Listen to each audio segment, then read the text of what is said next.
All right, so I'm going to kick us off. Welcome, everyone. I'm Ariel Cates. I'm the Director of Programming at Village Preservation, and I'm so glad that you're all here with us this evening. Just a quick bit about Village Preservation. We have been documenting, celebrating, and fighting for the preservation of Greenwich Village, the East Village, and NoHo since 1980. We work to expand and extend landmark and zoning protections and stop inappropriate development while also encouraging appropriate development in our neighborhoods. We host roughly 75 programs a year, most of which are free and open to the public. Our events are meant to illuminate the cultural and architectural heritage, history, family, and depth, and the value of preservation in our communities. We are a nonprofit membership-based organization, so your involvement and support really do mean the world to us. You can learn more at our website, villagepreservation.org, and please consider becoming a member or making a donation if you're able at villagepreservation.org/donate.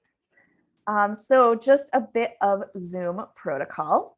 I won't be visible during the talk, but I will be here. So please feel free to use the chat to say hi, tell us where you're joining from, or to raise any issues or thoughts. If you have questions for our speaker specifically, please do use the Q&A function. It just helps me to keep track of everything. You can do that at any point during the talk, and we'll get to as many of those as we can. So I am very delighted to introduce tonight's speaker. Jacqueline Ottman is a member of the 5th generation of her family to work at Oatman Company, the storied meat purveyor in the Meatpacking District. She has presented the exciting experiences of her family, their business, and New York City's now famed Meatpacking District to audiences across the country. She has authored 8 books and is currently writing another. Jackie is also an advocate for zero food waste, which I'm on board for that very much. Jackie, thank you so much for being here. I will turn this evening over to you, and everyone keep an eye out in the chat. I'm gonna put the link in there to Jackie's book, which is being sold through Village Preservation. We're so delighted. So Jackie, welcome. Take us away. Thank you so much for that nice introduction, Ariel. Welcome everybody to the Meatpacking District with a deep dive into the history of my favorite New York City meat purveyor, Oatman Company. I'm Jacquie Ottman. So thank you all for being here to hear my family's story. It's a business that began in New York over 160 years ago, and I just love telling the story. And I think you're going to love it too, even if you don't eat meat. Now, when the Meatpacking District became a hot place to go, and you all know when that was, I noticed that many of my friends had no idea what actually went on in this Meatpacking District before the boutiques, the clubs, and the galleries moved in. Were they butchers, slaughterhouses, retailers? No one ever mentions the term meat purveyor, which is what my family's business was all about. So a few years ago, I tried to fill in at least some of the gaps by telling what I knew, which was my family's story. I've even written a book that Ariel has kindly mentioned. I've put everything I know into that book, which is up at Amazon as well as at the Village Preservation website. And as Ariel mentioned, the link is in the chat if you want to take a look. There's, of course, a lot more information in the book than what I can talk about tonight. So if you do have a question that I don't get to tonight or can't answer, please feel free to email me at the address on this slide. I promise to do my best to get you the answer. So without further ado, let's start the show. Say hello to my father, Jack Ottman. The year is 1976. Dad is 50 years old, and he is the president of Oatman Company. Dad is standing in front of a portrait of his father, my grandfather. He was also a Jack Ottman. This elder Jack Ottman founded Oatman Company right in the Meatpacking District in 1918. And in doing so, he was carrying on a tradition of butchering and meat purveying in New York City that started with his grand uncle 60 years before him in the Fulton Market in 1859. Dad worked at his father's firm for 50 years. In the beginning, he was joined by a twin brother, my Uncle Henry, who sadly died very young at 43.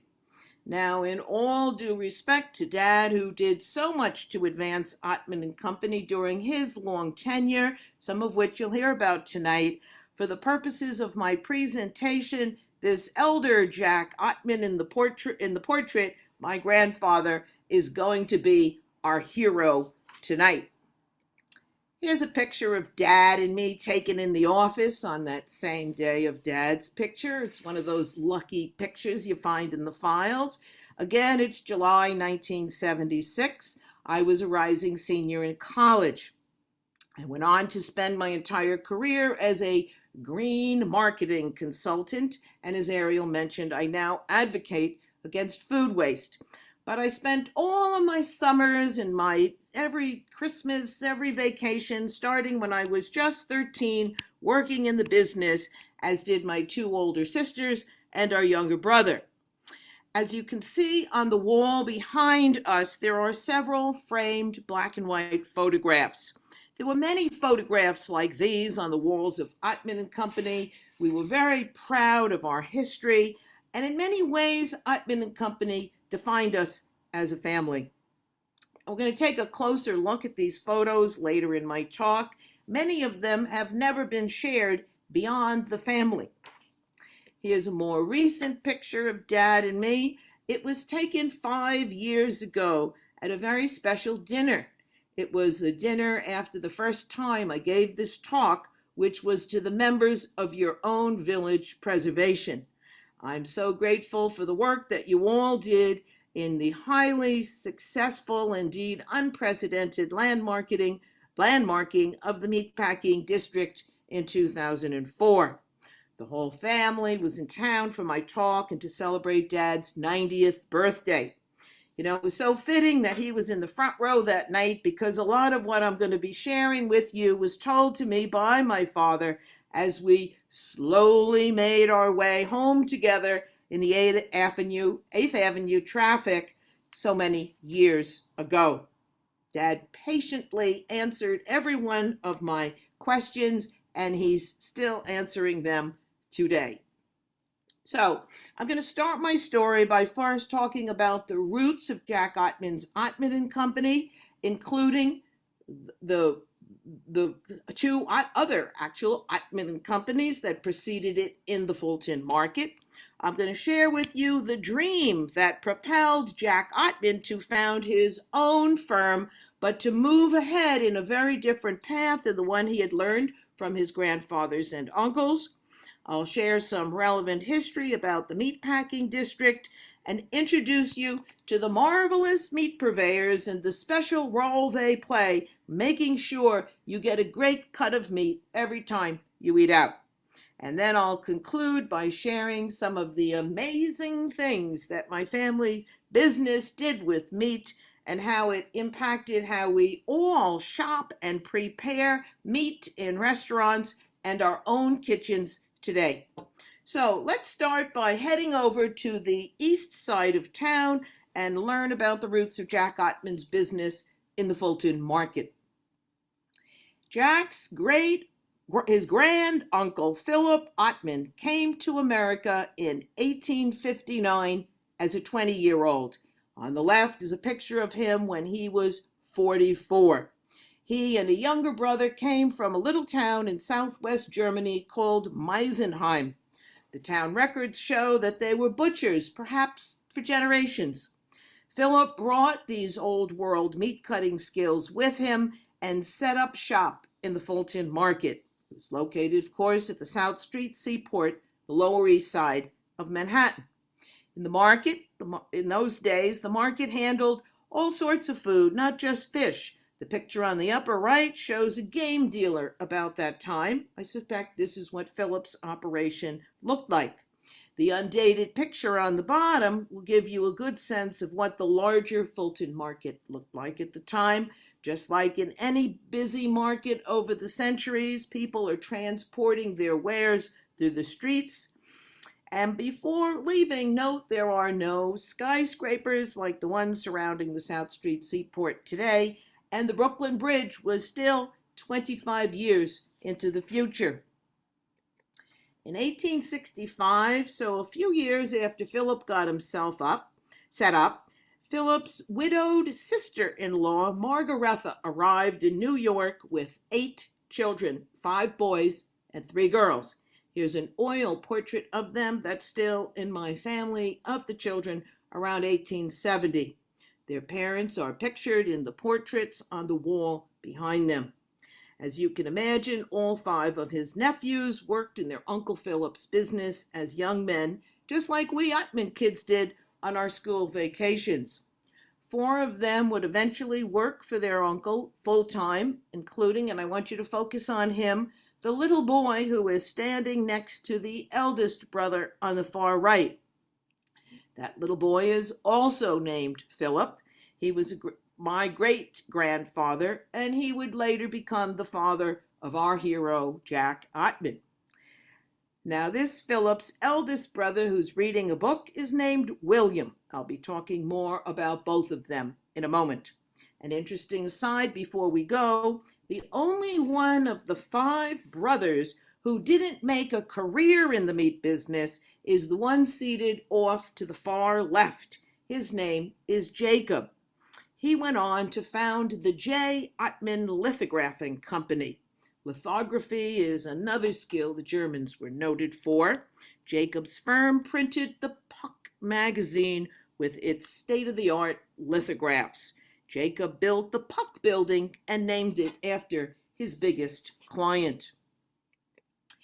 Here's an invoice from Philip Ottman Company dated 1875. As you can see, the business is located at numbers 25, 31, and 33 Fulton Market.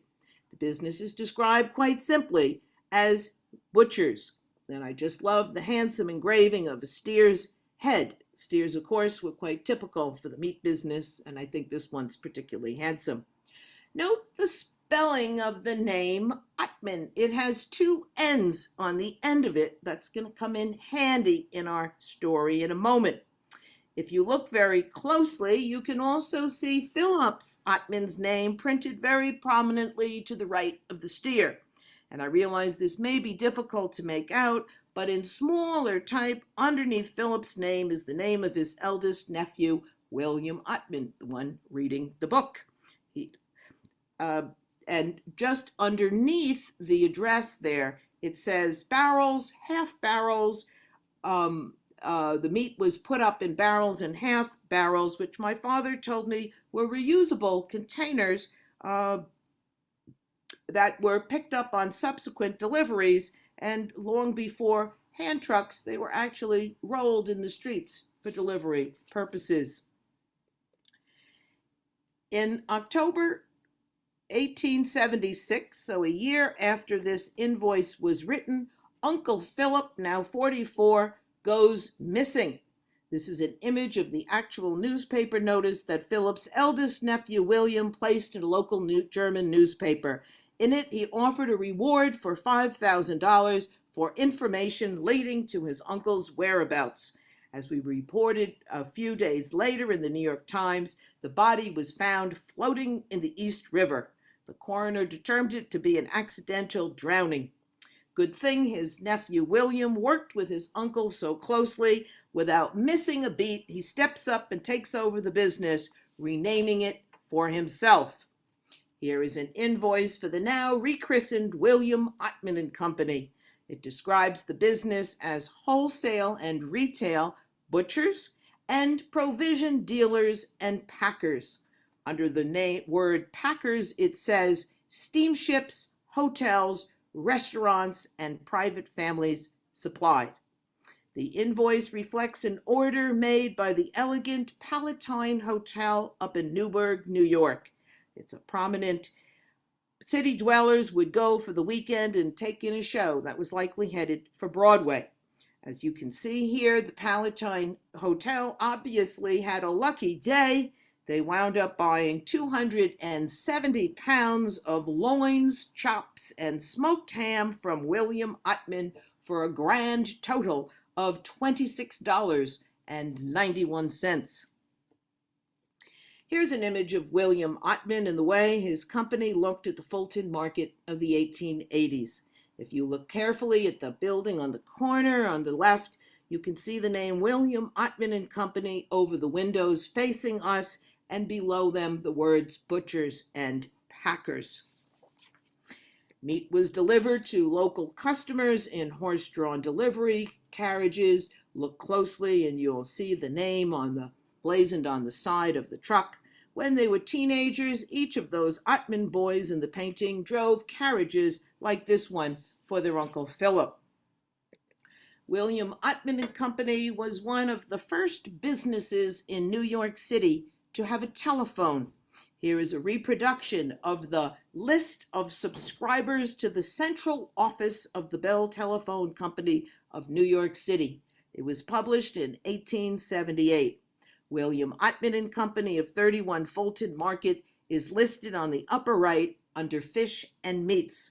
He's listed as the sole meat dealer. Eugene Blackford of 30 Fulton Market, so right next door to him, is listed as the sole fishmonger who had subscribed to the service.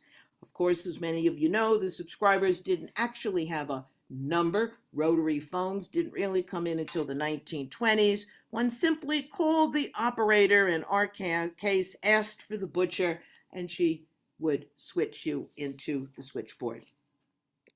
All throughout the last quarter of the 19th century, William Ottman Company thrived. New York City was exploding with opportunity.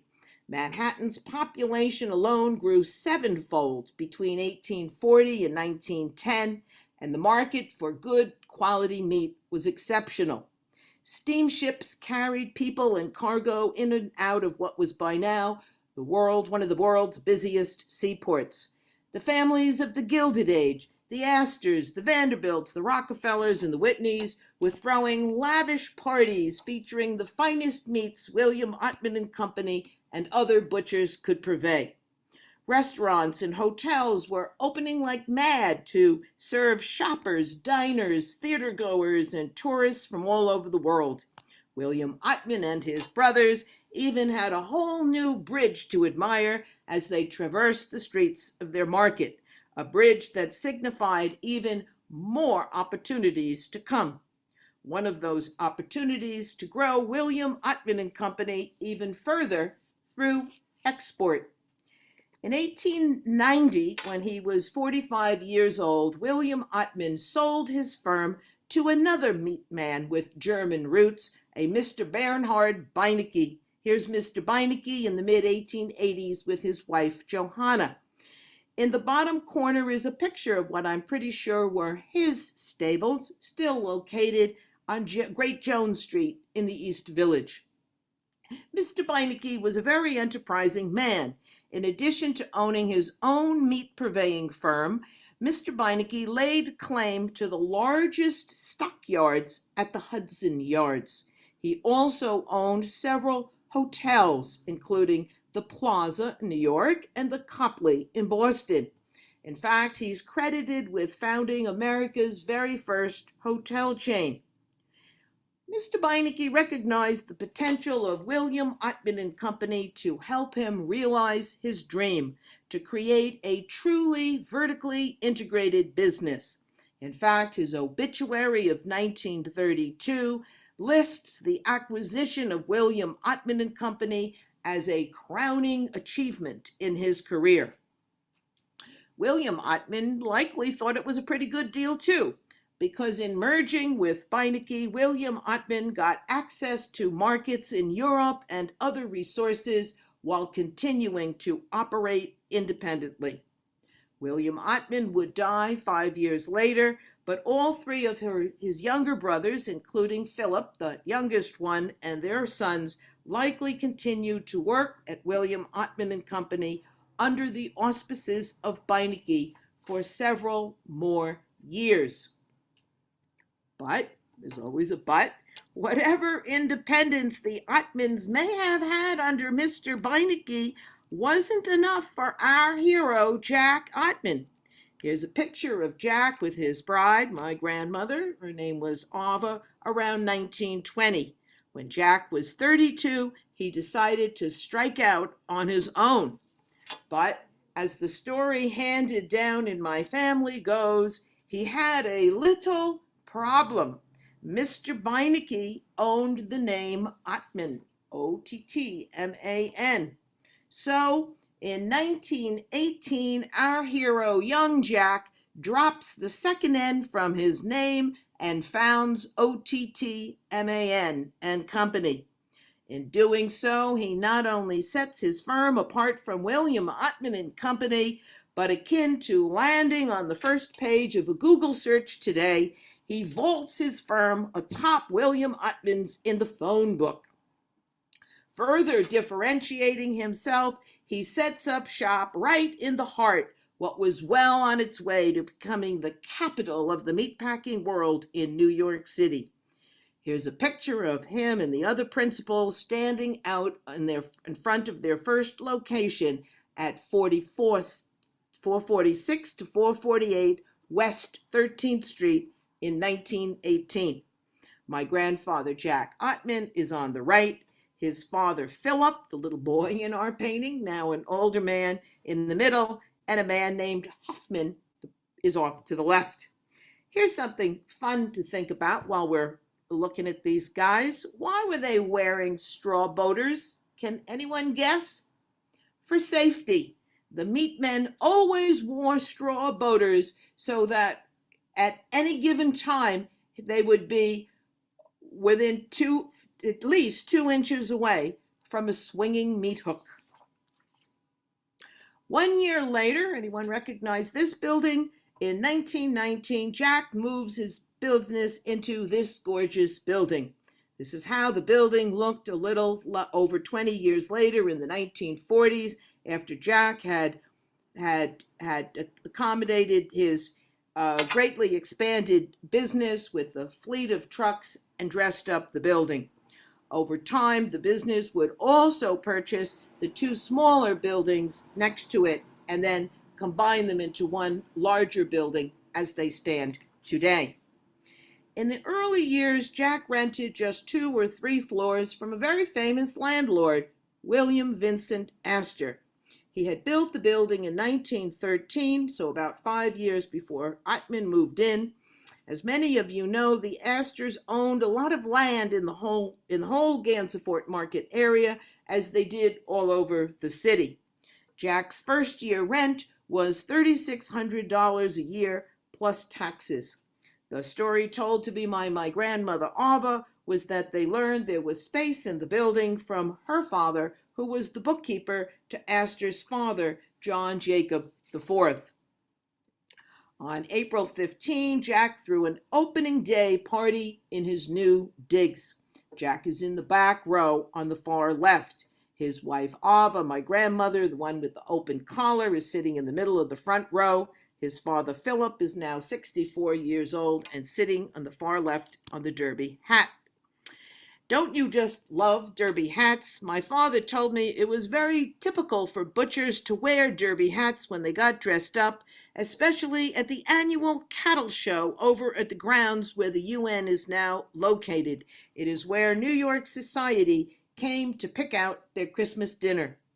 Look closely and you can see sawdust on the floor, a safety measure that also helped to keep the meat chilled.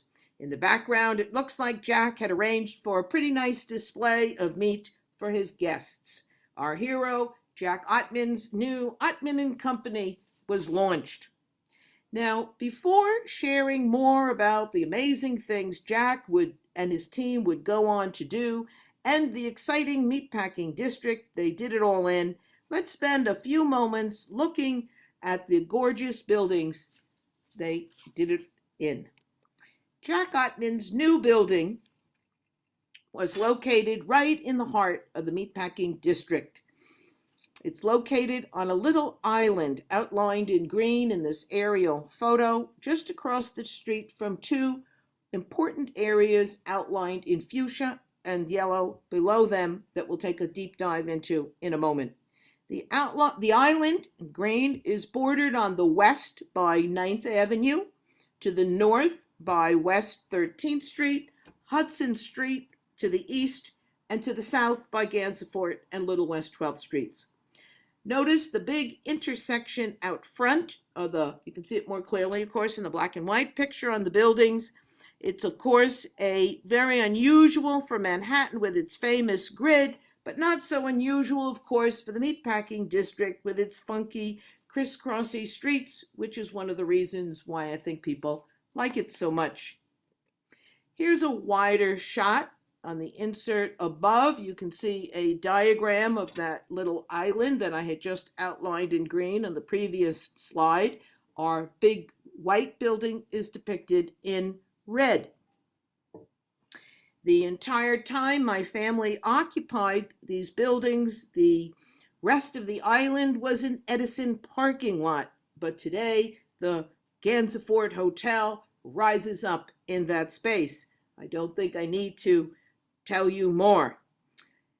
They now call the intersection out front the Gansevoort Plaza. And in that plaza, you can see Bloomberg-era umbrellas, tables, and chairs. But in our day, no one had time to sit. This pastel, commissioned by my sister in 1981, will give you a sense of the hustle and bustle in the plaza in our day. All day long, trucks whizzed by, butchers in their long white coats raced across the streets, often with hand trucks like you see here. And it was quite noisy, too. Apparently, Belgian bricks, like cobblestones, tend to magnify the sound of rubber tires as well as, historically, horses' hooves. Here's a color shot of the taller white building, a little bit of a close-up taken around 2004, once all three of the buildings had been renovated by new owners, again, 2004. The building was designed by Lafarge, Morris, and Cullen as a 6-story warehouse to serve the market area. It is considered a lovely example of arts and crafts architecture with paired windows and a cornice that was decorated very elegantly, as you see in the inset, with red tile diamonds. A story I can't resist sharing. I heard growing up that Jack Ottman put those diamonds under the cornice because our trademark was a bright red diamond O. But now I suspect the reverse is true, that Jack was simply inspired by those diamonds in developing the logo, because I now see the same types of diamonds on other buildings in the area that I didn't notice when I was in school, most notably up on the Apple store on 9th Avenue and 14th Street. Now, let's take a look at the other two buildings, smaller buildings on the right, because I only have the teeniest bit of time to talk about them, but they're really worth a closer look. When Jack Ottman moved in next door, these buildings were occupied by the Mittendorf Roars Company. They were owned by Henry Mittendorf and Herman Roars. They were German immigrants like Jack's family, and they were wholesale grocers. Chances are the owners lived above the little red building which was built in 1887. Notice the beautifully decorated cast iron columns out front. The company built a larger annex in 1919, so that middle building in a similar style. When my father began working at Oatman Company in the 1940s, they still used a horse-drawn carriage to make their deliveries. My father, who loved horses, would bring apples and sugar cubes for the horse. Before we move on, take a closer look at the little red brick building When the facades of all three of these buildings were cleaned in 2004, it revealed the ghost of the name Mittendorf Roars painted across the front. It's very stunning, and I encourage you to make sure you take a look the next time you're in the neighborhood. Here is the close-up of that red building, and you can see the ghost of the word Mittendorf Roars right up front, as well as the cast iron columns down front. Now I see they've painted them in gold. One last architectural stop, starting in the 1960s, we rented this building diagonally across the intersection at number 52 Gansevoort Street. This building housed our bookkeeping departments and a mailroom, and it's where I mostly worked as a teen before being promoted to substitute for our telephone switchboard operator when she'd go on vacation. It's representative of many low-slung buildings in the neighborhood. This particular one was built in 1853 as one of many tenements to house the people who worked in the factories that were in the area long before the Dutch and the Lenape moved out and before the meatpackers moved in. And like many other low-slung buildings like this in the neighborhood, it likely lost a top floor or two and gained a metal canopy when it was converted for market use. Jack Ottman grew his business into a powerhouse, an industry leader with the customer list to prove it. Here's a picture from March 1942, where Jack is hosting a gathering of the Metropolitan Branch of the International Stewards and Caterers Association upstairs on our 4th floor. His giant arm is wrapped around one of his guests. Can you guess he was a natural salesman? As Dad told me, Jack Ottman was a most gregarious sort, and he knew so much about meat he commanded the confidence and respect of his customers quite easily. And you won't be surprised to learn that, as my father recalls, he drove a dark green custom-built 12-cylinder Zephyr back in the day. I'm proud to say Jack Ottman's Oatman Company was chosen to supply the Bermuda Conference in April 1943, and some of his customers, like those of the previous 2 Oatman Companies before it, including some of the best restaurants and hotels in New York, including Luschau's, The Palm, the Four Seasons, and 21. A real feather in his cap, Jack Ottman's Oatman Company was the exclusive supplier to Henri Soulet's storied LePavillon restaurant. As some of you may know, LePavillon evolved from the French Pavilion, one of the biggest sensations of the 1939 World's Fair. Here's 2 images of the very exacting proprietor, Monsieur Henri Soulet. On the upper left, he's checking details in his famed crystal room, and on the right, he's conferring with the captain and chef, 2 of which, over the years, included Pierre Franey and Jacques Pepin.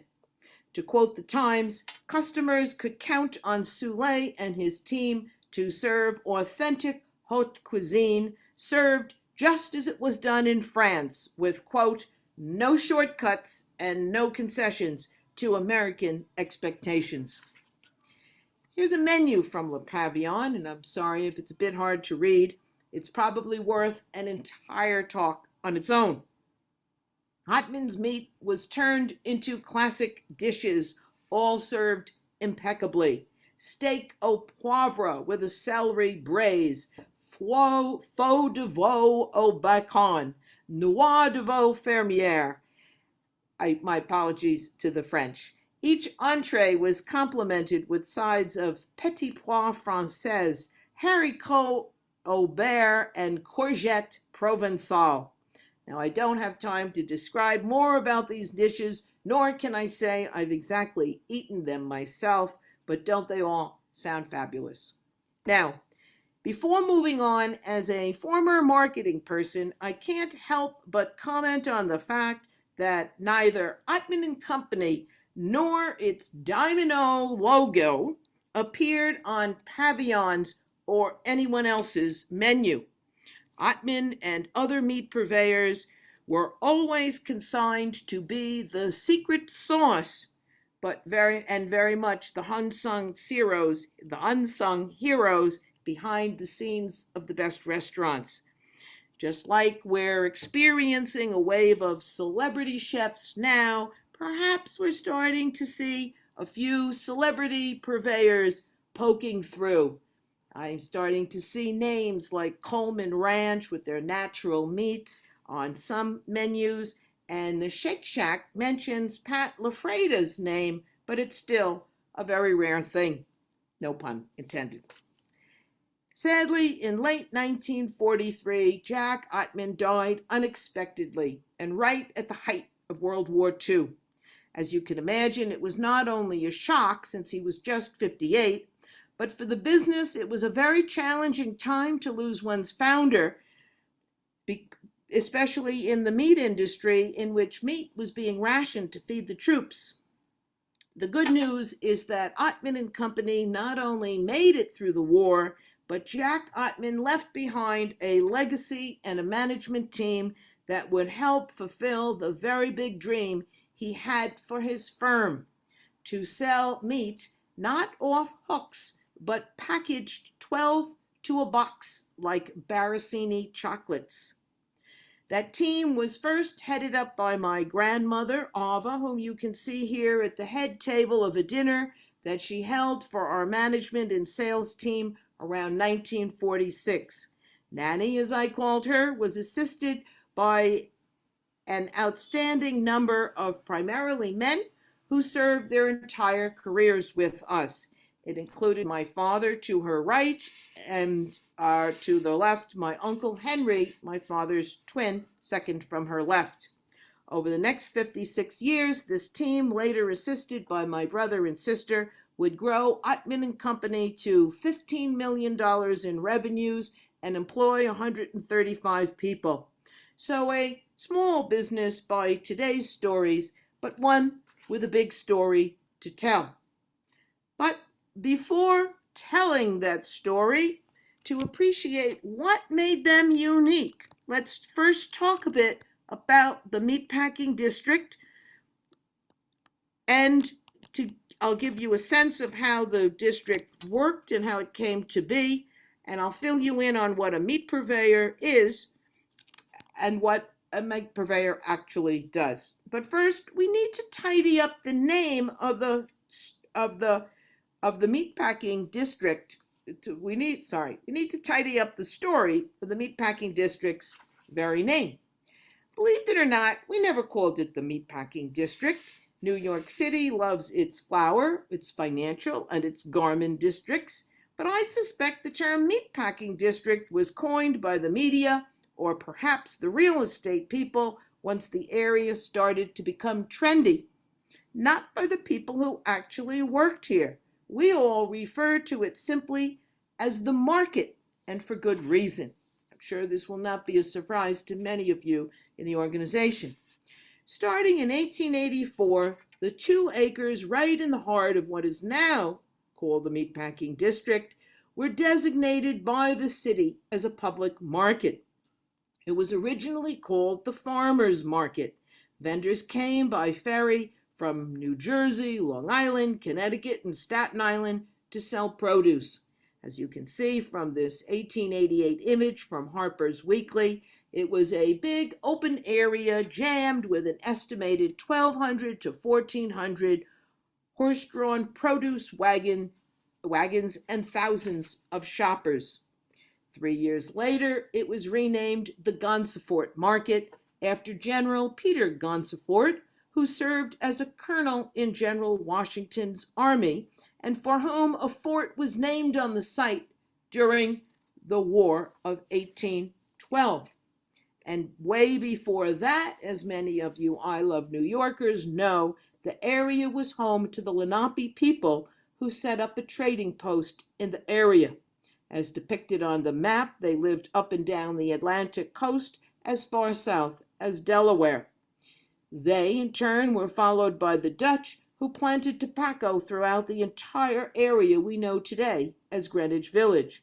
And finally, in the 19th century, the streets of the future Meatpacking District became home to many small manufacturing firms, some of which were still there when I was a teenager.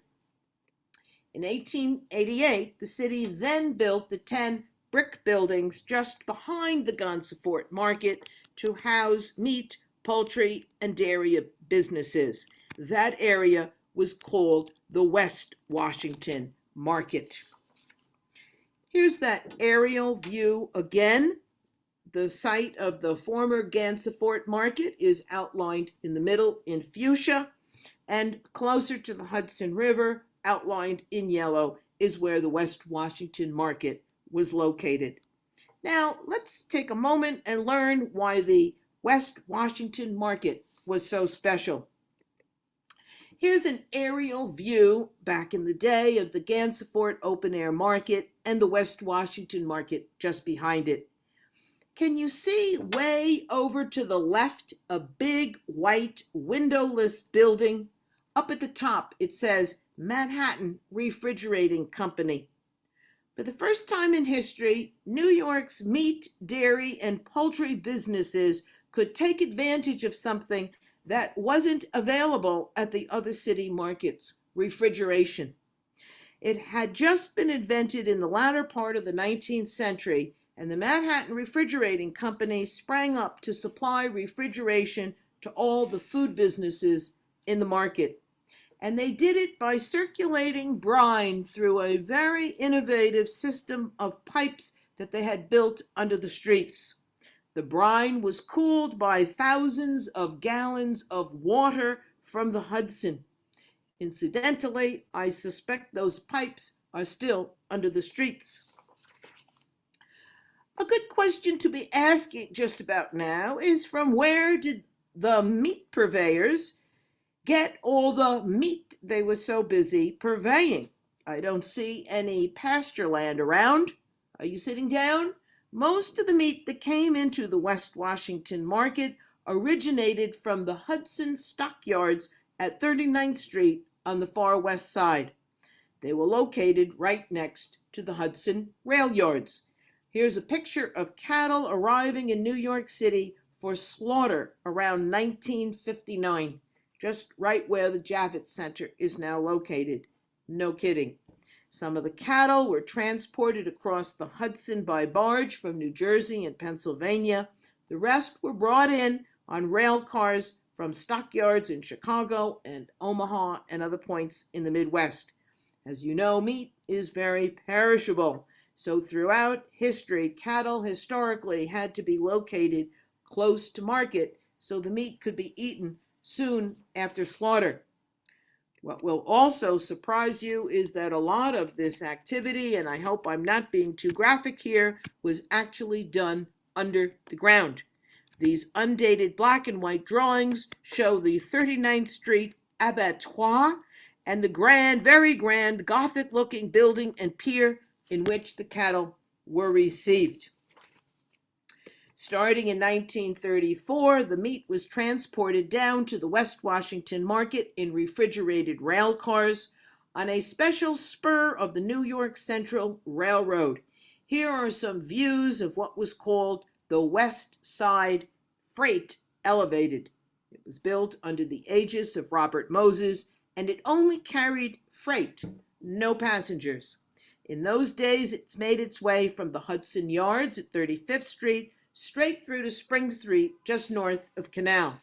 As you can see, it snaked its way right through many of the buildings delivering meat and other provisions.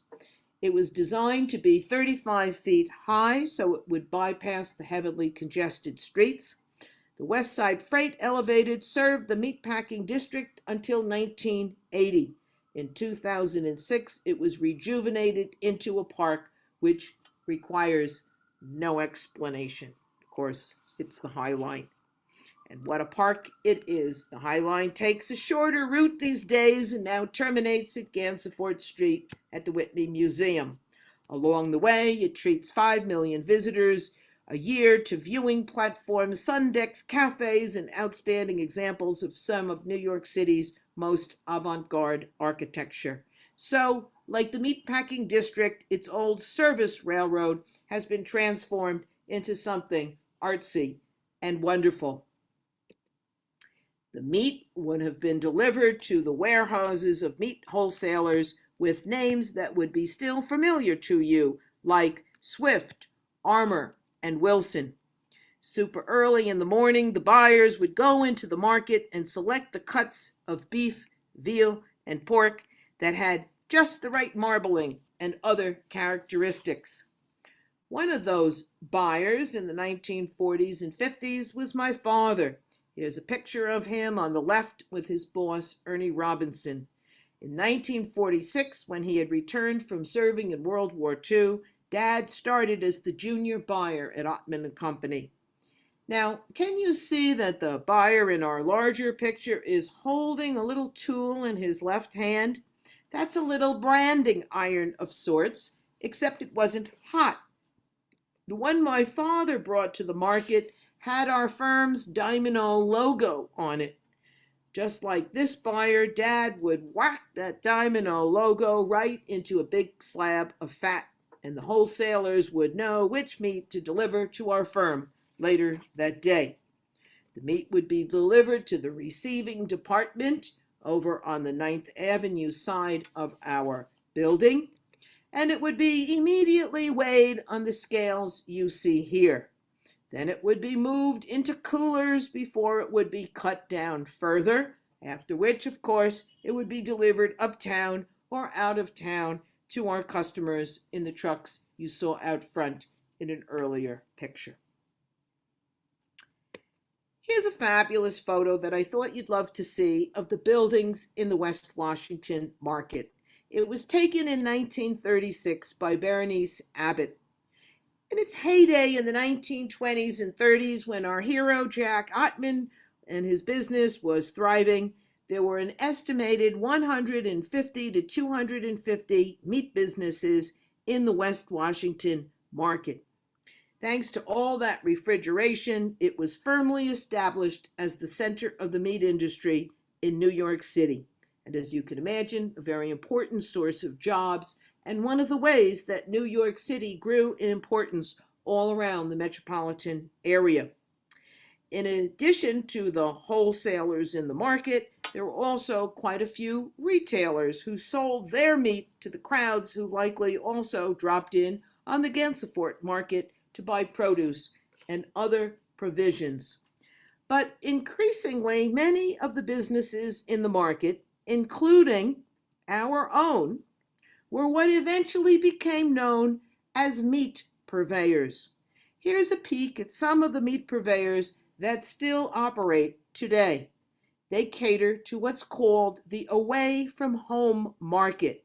They buy meat from wholesalers and quote unquote fabricate it into steaks, chops, and other cuts according to the specific demands of their customers. These meat purveyors are using the same old world hand-cutting techniques passed down for centuries from their fathers and grandfathers. Restaurant kitchens are small, so the meat purveyors age a lot of the meat on their own premises for likely 3 weeks or more. Some of it may be fabricated into special blends of ground meat. Pat LaFreda, the purveyors behind the burgers at Shake Shack, claims to make 100 different combinations of ground beef, veal, and pork. So the purveyors add a lot of value to their restaurant customers. Now, you might not be familiar with the name meat purveyor, but you certainly know their customers, the hotels, restaurants, cruise ships, airlines, cafeterias, and executive dining rooms, catering halls, and all the other establishments that serve a meal outside the home. The meat purveyors who are still in the market today cater to some of New York's favorite restaurants like Peter Luger's and the Old Homestead in the Meatpacking District, who themselves have been around for decades. They also sell to many of the new high-end restaurants and steakhouses in town. All simply want their meat cut the old-fashioned way and are willing to pay the price. Of course, more and more of them now want to make sure their meat is sourced locally. The purveyors who are still in the market today occupy a building called the Gansevoort Market Meat Center. The center is a cooperative built in the city in 1949 on the site of the old West Washington Market, again, the area outlined in yellow. Not surprisingly, it's located right near today's High Line. For those of you familiar with the Meatpacking District, the Meat Market Center is between the very tall Standard Hotel and the Whitney Museum off to the side. Here's a few more views of the Gansevoort Market Meat Center. You can also see it has a large inner courtyard that the purveyors use as a loading dock, and they operate just under the High Line. So another juxtaposition between the old and the new, as so much of the Meatpacking District represents. The meat men who work in the Gansevoort Market Meat Center still arrive at 4 a.m., if not before, just like my father and grandfather did. Many of them grab breakfast at Hector's, located just under the High Line. So if you want to see real meat men when you go to the Meatpacking District, head over to Hector's. I doubt, however, that any of them get a breakfast chit worth 25 cents, like my father told me about, which used to be enough for a plate of lamb chops and eggs. During all of its early years, right through World War II, Oatman Company followed the same model as their meat purveyor colleagues in the market. But the needs of Oatman Company's customers propelled us along a very different path. And our business evolved to accommodate customers way outside the metropolitan area, sometimes on the other side of the world. So let's now explore what those needs were and some of the amazing things we invented to meet those needs. Along the way, you'll discover how our pioneering ways impacted how we all shop and prepare meat in restaurants and our own kitchens today. Here we go. In the years after World War II, W.R. Grace and Company introduced Cryovac, a vacuum package that significantly extended the shelf life of fresh meat. In the process, it helped to revolutionize the meat business and the entire meatpacking district along with it. Cattle no longer had to be transported to stockyards by rail. The packers could slaughter and dress the meat right where the cattle were raised, way out on the range. Fat and bones stayed behind, allowing just the saleable meat to be transported in these airtight, vacuum-sealed bags instead. So, starting in the 1960s, with the help from Eisenhower's federal highway system, meat increasingly came into our plant and the entire meatpacking district, not from the wholesalers, but directly from the Midwest. It was all packed in Cryovac and in the boxes like what you see here in one of our chillers. It was delivered by drivers, still called Teamsters to this day, who drove refrigerated 18-wheelers all night long. They arrived in our receiving department door early in the morning. Not surprising, this innovation was known in the industry as boxed beef. So quite a bit different from barrels in the old days. At this time, the restaurants, hotels, and cruise ships found expert butchers to be in short supply. So they needed meat that was already cut. They also didn't want some other things too, like meat going bad, causing health problems. They didn't want their customers ordering a 12-ounce steak and getting something less. And importantly, they wanted to be able to control their meat costs, which of course was always the most expensive item on the plate.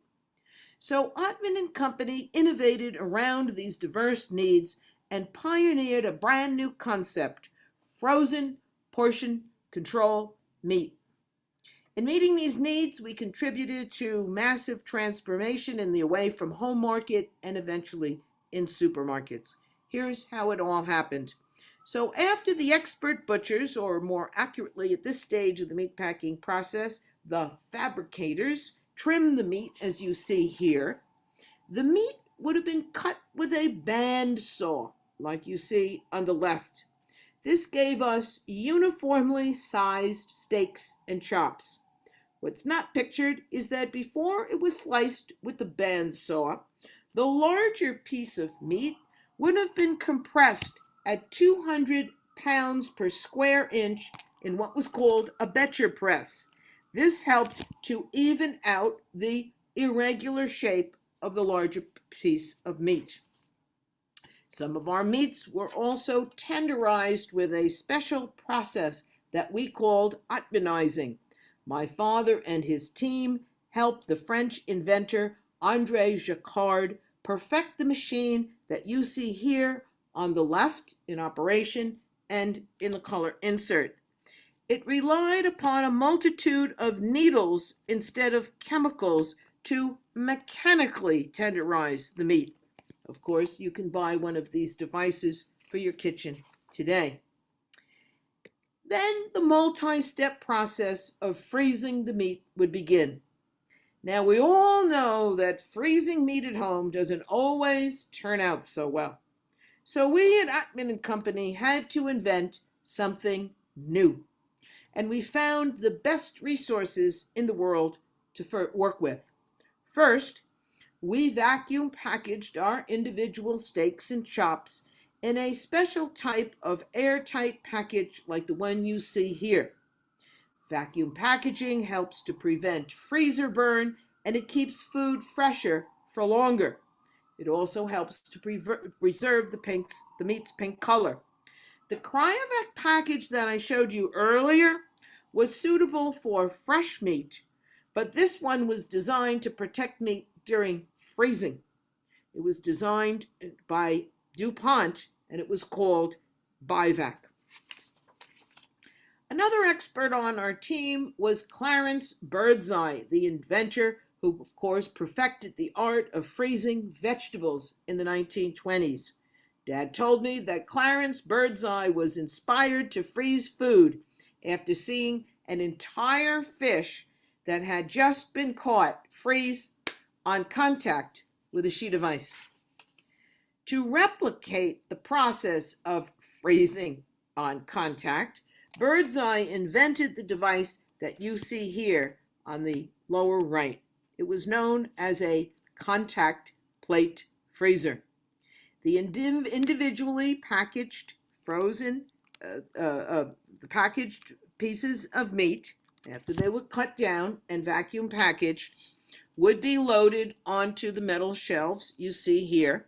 The shelves would tighten down around the meat, and a refrigerant that was coursing through the shelves, as you can see, all the pipes going around the shelves, at 60 degrees below zero, would freeze the meat in its package in 2 seconds flat. Freezing meat this way, quickly and protected by that package, quickly captures the meat at its optimum point of freshness. And compared to traditional methods of preserving meat over centuries, like salting or curing, freezing doesn't alter the meat's taste. Our customers thought this was a pretty good idea. It helped them to control their costs, it was more convenient, and it helped them to cut down on waste. Another innovation was a line that we called Chef Ready. Over time, many of our customers wanted to stop hiring chefs as well as butchers altogether. So Oatman Company pioneered a line of pre-cooked roasts packed in their own roasting bag with a Done Right brand thermometer that popped up to let you know it was done. Sound familiar? With this technology, customers could keep their costs in check because someone other than a trained professional could do the job. This may be my favorite slide. A final step in our process, all of Oatman Company's meat went through a metal detector. It's a precaution we took in response to a phone call that we received from our customer at American Airlines. He informed us that a passenger in first class had found a bullet in his steak. We can talk more later what might have been the likely cause for said bullet, but Dad told me that over time it was much more common for more benign items like the occasional paper clip to get picked up along the way than a bullet. So Ottman, ever protective of its reputation, didn't take chances. Thanks to the advent of shipping containers, which of course are big in the news these days, Oatman Company was able to export its brand of frozen portion control meat to 27 countries. During the 1970s, when the Middle East was flush with oil money, it was not uncommon for us to ship 47,000 pounds at one clip of the finest beef in America to Saudi Arabia every other week or so. It would arrive 30 days later in superb condition. It made quite the meal for Saudi princes who otherwise feasted on lamb, goat, chicken, and camel. Here's a photo of Mr. Jimmy Smith. He was Jack Ottman's right-hand man and extremely helpful to my grandmother when she took the helm during the war. Mr. Smith is showing off cartons of our final product: chops, steaks, patties, cutlets, and an item we imaginatively named Steaker Barbs. It's time to channel our hero here. I'm thrilled to say that every one of these items are packed like my grandfather Jack Ottman dreamed, 12 to a box, like maraschino chocolates.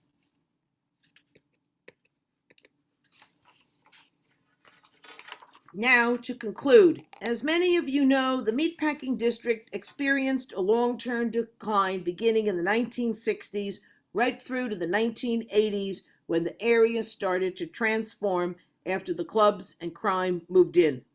The number of meat businesses in the market dropped from 160 firms in 1974 to barely half in 1995. And of course, we're down now to 5 or 6. Some of the other meat purveyors are still around in Hudson Market or in New Jersey, but many others decided to call it a day. I think the biggest reason for the decline was the consolidation of the meat industry, a trend we're seeing in so many industries like banking and the airline, and one that, of course, became so clear to us during the pandemic. Today, just a handful of firms crank out millions of pounds of meat per day in huge automated plants like this one in the Midwest. In 1985, my brother John moved our own firm to Massachusetts in order to get economies of scale and production efficiencies we couldn't achieve in our, albeit gorgeous, 6-story vertical building. To his credit, over the next 14 years, John and his partner grew the business significantly. But in 1999, 109 years after William Oatman Company was acquired by Beinecke, a much larger business acquired ours to satisfy their own needs to increase scale. So Jack Ottman's Oatman Company, like those of his predecessors, Uncle Philip and William Oatman, all rich in history, are sadly now history. So far, no members of the 6th and 7th generations of Oatmans here in America are showing any signs of interest in carrying on the tradition. And as a 5th generation member myself, all I can claim is the role of self-appointed storyteller. Nonetheless, all of us Oatmans are very proud of what we accomplished and the legacy that you yourselves experience when you dine out, shop, and cook in your own kitchens. Life moves on, and so must we all. Like many buildings in the area, ours are now home to new kinds of tenants. Bagatelle, a fancy brunch place, is located on the main floor of our big white building, right where we used to have a freezer. And up until recently, throughout the building, freelancers co-worked where we all once simply worked. The low-slung building that we rented at 52 Gansevoort Street, that stood on the same ground as the original Gansevoort Market, was at one point converted into a trendy food hall fittingly named Gansevoort Market. It has since, as many of you know, relocated to 9th Avenue and 14th Street. The building is now the new home of Pastis, the French bistro that was one of the first posh restaurants in the Meatpacking District when things turned around in the late 1990s. After a 5-year hiatus, it recently reopened in the building where we once housed a bookkeeping department and the mailroom. And one final evolution in the neighborhood, the R&L restaurant was where we picked up coffee in the morning. Eventually, of course, it became home to Florent, and now it's a trendy clothes store. If my story has any underlying themes, they are change, innovation, and the power of the entrepreneurial spirit. It's now up to new generations to address new needs, like how will we feed the billions of more people that are expected on our planet? And what role will meat as we know it today play in that process? The Meatpacking District, with its funky streets and its ability to cradle the past and the present, has been able to transform itself from a Native American trading post, a military fort, a farmer's market, and a meat market. After decades in decline, it is now home to galleries, boutiques, and Tony restaurants. Who knows what's next for the Meatpacking District or what it will be called? But whatever it is, I wouldn't be surprised if the creative, enterprising, and industrious people it will attract, with an appreciation for tradition and an eye on the future, are already at work on the answers. Thanks so much for listening. It was an honor to tell you my story.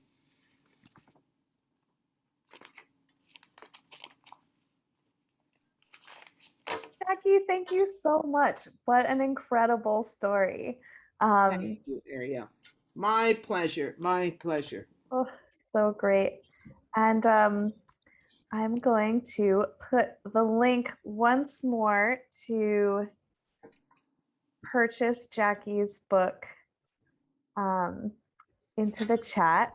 So, oh, thanks everyone. Thanks so much. If you have questions, now is a great time to submit them. We do have one from Karen. How long did the Beinecke / Ottman Company and the Oatman Company, Ottman with 2 N's versus Ottman with 1 N, how long did they coexist, and were there conflicts between them? Right. So Atman and Company, great question. Atman, and it's the first time anyone's asking me that. Oatman and Company was founded in 1918, and the Beinecke, William Oatman and Company lasted until around 1925. And Beinecke at one point changed the name to Beinecke and Oatman and Company, and I think that's what got him back higher on the list in the phone book and helped to reduce the confusion between the two companies as well. That makes sense. Yeah. We have another question from Andrew. What is your opinion, if any, of lab-grown meat?